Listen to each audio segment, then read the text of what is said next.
Bismillahirrahmanirrahim. Assalamualaikum warahmatullahi wabarakatuh. Sahabat seiman, alhamdulillah, syukur ya kita berjumpa lagi pada hari ini dengan siri yang ke-71 ya. Segala puji bagi Allah, alhamdulillah, di atas segala nikmat yang telah Allah berikan kepada kita, terutama nikmat Islam, nikmat iman dan juga nikmat mengenali sunnah dan beramal dengannya ya, sunnah Nabi SAW. Semoga selawat dan salam terlimpah kepada Rasulullah SAW, keluarga baginda dan para sahabat yang mengikutinya hingga hari kiamat ya. Alhamdulillah. Hari ini saya rasa kita pergi kepada satu tajuk yang agak serius yang perlu sebenarnya setiap kita memberi perhatian ya. Yang mana kita perlu tahu bahawa betapalah pentingnya amal makruf nahi mungkar di dalam keluarga kita ya. Yang perlu kita setiap ahli keluarga itu sendiri, terutama apatah lagi bapa ataupun ibu kepada satu keluarga itu ya, suami ataupun isteri, yang patutnya memain peranan yang sangat penting dalam kita mengambil cakna perkara-perkara makruf nahi mungkar yang berlaku di dalam keluarga kita. Mungkin semua kita pun sudah faham ya bahawa setiap kita ni sebenarnya adalah pemimpin yang akan diminta Allah untuk bertanggungjawab atas apa yang telah ditentukan ke atasnya ya. Itu orang-orang di bawah pimpinan mereka. Ya, termasuk juga seorang suami dalam keluarga merupakan pemimpin dalam keluarga yang akan ditanya oleh Allah nanti tentang tanggungjawabnya terhadap keluarganya itu ya, yang mana Allah Ta'ala berfirman, kaum laki-laki itu adalah pemimpin bagi kaum wanita oleh kerana Allah telah melebihkan sebahagian mereka iaitu laki-laki atas sebahagian wanita ya, sebahagian yang lain, dan kerana mereka laki-laki telah menafkahkan sebahagian dari harta mereka. Sebab itu maka wanita yang soleh ialah yang taat kepada Allah lagi memelihara diri ketika suaminya tidak ada oleh kerana Allah telah memelihara mereka. Surah An-Nisa ayat yang ke-34. Rasulullah sallallahu alaihi wasallam juga bersabda ya, yang mana baginda mengatakan bahawa setiap kamu adalah orang yang bertanggungjawab. Setiap kamu akan diminta pertanggungjawabannya. Seorang imam adalah orang yang bertanggungjawab dan akan diminta pertanggungjawabannya. Seorang lelaki bertanggungjawab terhadap keluarganya dan akan diminta pertanggungjawabannya. Seorang wanita bertanggungjawab terhadap urusan di rumah suaminya dan akan diminta pertanggungjawabannya ya. Ini merupakan hadis sahih riwayat Imam Bukhari dan Imam Muslim. Namun banyak ya yang belum kita memahami dalam bentuk kepimpinan seorang suami itu di dalam rumah tangga. Sehingga terjadi banyaknya penyimpangan, kesalahan-kesalahan di dalam keluarga yang mana ada suami ataupun ketua keluarga itu agak bertolak ansur, bertoleransi dalam hal-hal yang sebenarnya dia mesti berlaku tegas, terutama dalam melakukan amal makruf nahi mungkar di dalam keluarganya ya, ke atas orang-orang yang di bawah pimpinannya itu ya. Misalnya jika seorang isteri ataupun anak perempuannya itu tidak berhijab, tidak bertudung mengikut syarat syar'i yang sebenarnya, maka apabila kalau suami itu berkata sebenarnya saya ni memanglah nak anak-anak isteri saya tu pakai tudung, tapi saya ni tak naklah paksa-paksa dia orang kan. Biarlah kesedaran tu pakai tudung tu datang dari diri dia orang sendiri. Atau ada juga suami yang merasakan tugas kepimpinan dia tu hanyalah sekadar cukup dengan memberitahu.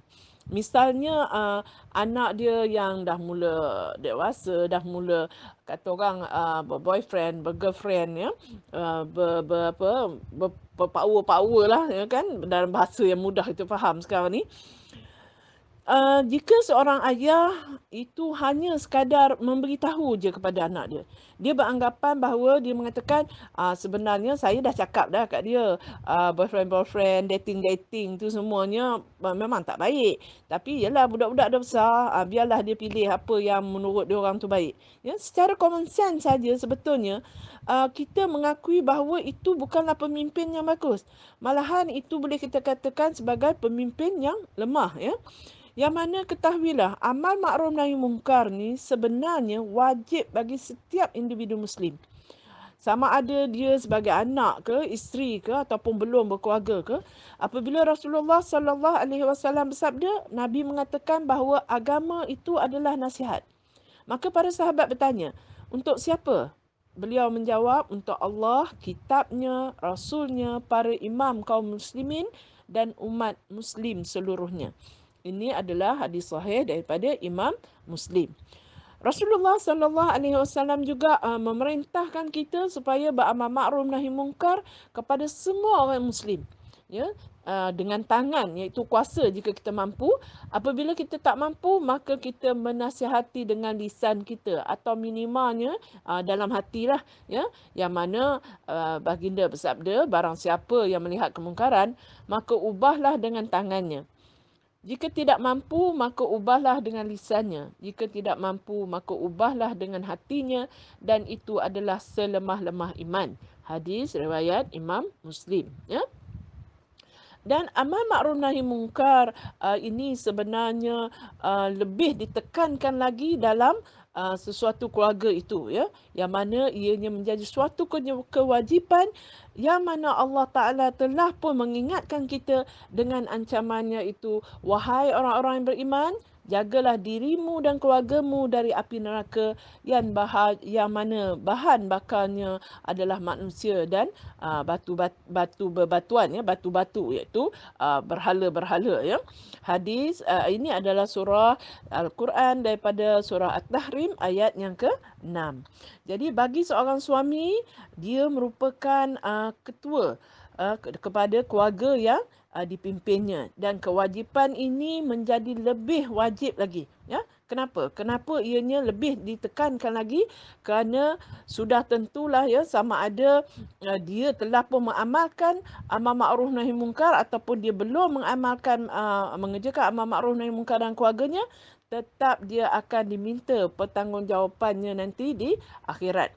Yang mana dalam hadis riwayat Al-Bukhari dan Muslim juga mengatakan, Nabi bersabda, setiap kalian adalah orang yang bertanggungjawab. Setiap kamu akan diminta pertanggungjawapannya. Setiap imam adalah orang yang bertanggungjawab dan diminta pertanggungjawapannya. Seorang lelaki bertanggungjawab terhadap keluarganya dan akan diminta pertanggungjawapannya. Ya. Dan seorang suami itu asalnya adalah orang yang sebenarnya paling mampu untuk mengubah kemungkaran dalam keluarganya dengan tangannya atau lisannya. Ya. Jadi wajib bagi seorang suami untuk memerintahkan keluarga dia untuk mengerjakan perkara-perkara yang wajib bagi mereka dan melarang mereka, ahli keluarganya, daripada perkara-perkara yang dilarang agama. Jadi apa yang perlu kita tegaskan di sini, hukum seorang suami adalah wajib, bukan sunnah dan bukan juga mubah dalam dia beramal makruf menahi mungkar dengan ahli-ahli keluarga di bawah pimpinannya, ya. Yang mana di dalam kitab Riyadhus Salihin, Imam An-Nawawi telah membuat satu judul bab khas, iaitu bab wajib bagi seorang suami untuk memerintahkan isteri dan anak-anaknya yang sudah memayis serta semua orang yang ada dalam tanggungjawabnya untuk mengerjakan ketaatan kepada Allah Ta'ala dan melarang mereka dari semua penyimpangan serta wajib mengatur mereka serta mencegah mereka terhadap hal-hal yang dilarang agama, ya. Imam Ibn Abdul Bar mengatakan, wajib bagi setiap Muslim untuk mengajarkan keluarganya perkara-perkara agama yang mereka perlukan dan wajib memerintahkan mereka untuk melaksanakannya. Ya, wajib juga untuk melarang mereka dari segala sesuatu yang tidak halal bagi mereka dan menjauhkan serta mencegah mereka dari semua itu. dan wajib mengajarkan mereka itu, iaitu hal tentang perintah dan larangan, ya. Jadi sangatlah tidak benar jika kita katakan seorang suami ayah yang membiarkan anaknya atau isterinya tidak memakai tudung mengikut syar'i yang sebenar, ya, dengan mengatakan yang saya dah memerintahkan, saya dah beritahu, ya. Jadi biarlah kalau dia nak buat tu, nak pakai tudung tu, biar dengan kesedaran dia sendiri. Saya tak nak paksa-paksa, ya. Jadi perkataan yang pada mungkin orang awam melihat ini adalah cara toleransi yang terbaik. Toleransi seorang ayah yang tidak memaksa anak perempuannya yang telah akhir balik untuk menutup aurat secara syar'i. Atau seorang suami yang begitu bertoleransi dengan isterinya sehingga tidak menyuruh memerintahkan isterinya itu menutup aurat secara mengikut hukum syar'i yang sebenarnya. Mungkin orang awam menganggapkan, wah, dia seorang ayah atau suami yang sangat bertoleransi dalam keluarganya. Tapi percayalah dan ketahuilah bahawa ini adalah suatu kemungkaran, ya, yang tidak seharusnya dilakukan oleh ketua keluarga tersebut. Inilah yang disebut dayus, iaitu suami yang mengingkari, yang tidak mengingkari, ya, kemaksiatan dan penyimpangan yang dilakukan keluarganya. Ya, cukuplah dalam hal ini, ya, ancaman keras dari Nabi SAW yang mana baginda bersabda, tidak masuk syurga orang yang derhaka terhadap orang tuanya. Dayus, suami yang membiarkan keluarganya bermaksiat, dan wanita yang menyerupai laki-laki. Hadis riwayat Imam Al-Baihaqi yang mana disahihkan oleh Al-Albani, ya. Setelah kita mengetahui kewajipan seorang suami untuk beramal makruf nahi mungkar pada keluarganya, perlu juga untuk kita mengetahui bahawa hal tersebut semestinya lah dilakukan dengan hikmah, ya, bukan dengan cara yang sebarangan, sembrono, ikut suka ataupun dengan bahasa yang kasar, ya. Yang mana beramal makruf nahi mungkar ini diniatkan untuk kita memperbaiki, untuk menunjukkan kebaikan, ya, bukan untuk menimbulkan kemungkaran lain, bahkan yang lebih besar lagi, membawa kepada kemudaratan yang jauh lebih besar. Apabila seorang suami itu tidak dapat menjalankan tanggungjawabnya dengan hikmah, yang mana dia tidak mampu untuk menasihati ahli keluarganya itu dengan cara hikmah, malahan memilih dengan cara yang kasar, menengking-nengking dan sebagainya, meninggikan suara, mengherdik pada setiap kata tutur katanya, sudah pasti orang-orang di bawahnya akan merasa kesal dan menjauhkan diri daripada menerima nasihat-nasihat yang sepatutnya diterima dan dilakukan dengan baik oleh seorang ayah ataupun seorang suami terhadap ahli keluarganya, ya. Yang mana sikap amar makruf nahi mungkar sebenarnya secara umum ianya tertumpu kepada semua manusia di dunia ini dan ianya menjadi tanggungjawab setiap individu untuk mengamalkan sifat amal makruf nahi mungkar ini, ya. Terlebih-lebih lagi lah kepada keluarga kita sendiri. Sebagaimana Rasulullah sallallahu alaihi wasallam bersabda, sebaik-baik kalian adalah suami yang paling baik terhadap keluarganya dan aku adalah yang paling baik terhadap keluargaku, ya. Ini adalah hadis Imam At-Tirmizi. Imam Al-Munawi menjelaskan, ya, apa yang dimaksudkan apabila baginda mengatakan aku adalah yang paling baik terhadap keluargaku, iaitu dalam urusan agama maupun dalam urusan dunia. Ya, sebagaimana Ibnu Al-Lan pula mengatakan maksud dari aku adalah yang terbaik terhadap keluargaku adalah bahawa baginda merupakan orang yang paling baik sikapnya terhadap keluarga baginda dan paling sabar menghadapi ahli keluarganya dengan segala perbezaan yang terdapat di antara mereka. Jadi, makanya seorang suami yang bijak adalah yang sentiasa beramal makruf, nahi mungkar terhadap keluarganya dengan cara-cara yang baik, penuh kelembutan, ya, kesabaran dengan akhlak yang mulia yang ditunjukkan sebagai contoh, ya, untuk mendakwahi ahli-ahli keluarganya, ya, ni mana di bawah kepimpinannya, ya, supaya ianya ini tidaklah berhujung dengan kerosakan yang lebih besar. kemungkaran yang kita hendak ingkari itu akhirnya berakhir dengan kemungkaran yang jauh lebih besar.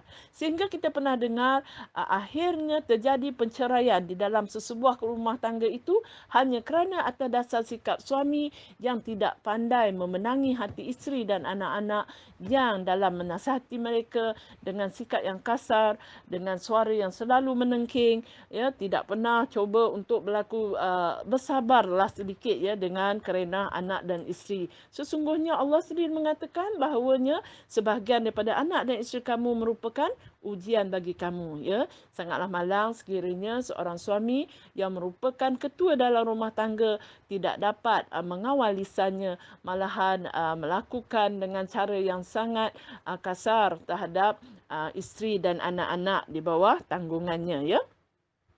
Jadi apa yang dapat kita rumuskan di sini adalah walau apa sekalipun usaha yang telah kita lakukan untuk menjalankan amal makruf nahi mungkar di dalam keluarga kita itu, kita ingatlah bahawa segala hidayah itu milik Allah dan Allah lah yang menentukannya. Yang penting yang menjadi tanggungjawab kita adalah usaha kita, bukan hasil, ya. Adapun hasil itu adalah di tangan Allah, ya. Kita hanya diperintahkan untuk beramal makruf nahi mungkar dengan cara yang benar, dengan secara yang hikmah, ya. Apapun hasilnya, sama ada keluarga kita menjadi orang yang bertakwa ataupun tidak, kelak menjadi penghuni neraka atau penghuni syurga, semua itu adalah di tangan Allah. Yang mana Allah telah berfirman di dalam surah Al-Baqarah ayat 272, firman-Nya, bukanlah kewajipanmu apakah mereka mendapat petunjuk atau tidak. Akan tetapi Allah lah yang memberi petunjuk, memberi taufik kepada sesiapa yang dikehendakinya, ya. Sebagaimana kita sendiri pun, ya, kita pun tak jamin bahawa sama ada kita ni pun akan sentiasa berada dalam hidayah Allah ataupun tidak. Tetapi hendaklah kita berusaha, berdoa semoga kita beroleh izin taufik Allah untuk kita sentiasa beristiqamah, ya. Kalau kita sendiri pun tidak ada jaminan bahawa kita akan sentiasa berada di atas hidayah Allah, jadi bagaimana pula untuk kita pastikan perkara tersebut boleh berlaku kepada keluarga kita. Yang mana inilah kita katakan tadi, kita hanya menjalankan usaha sebagai pemimpin sesuatu keluarga itu, menjalankan usaha, tetapi hasilnya adalah di tangan Allah semata-mata, ya. Kita harus ingat kisah Nabi Nuh dengan anak isterinya, yang mana anak isteri dia juga tak mahu mengikut ajakannya untuk bertauhid, ya. Juga kisah Nabi Ibrahim alaihissalam, yang mana ayah Nabi Ibrahim sendiri pun tidak mendapat hidayah untuk bertauhid, dan banyak lagi kisah-kisah yang diceritakan di dalam Al-Quran maupun melalui hadis Nabi SAW, ya.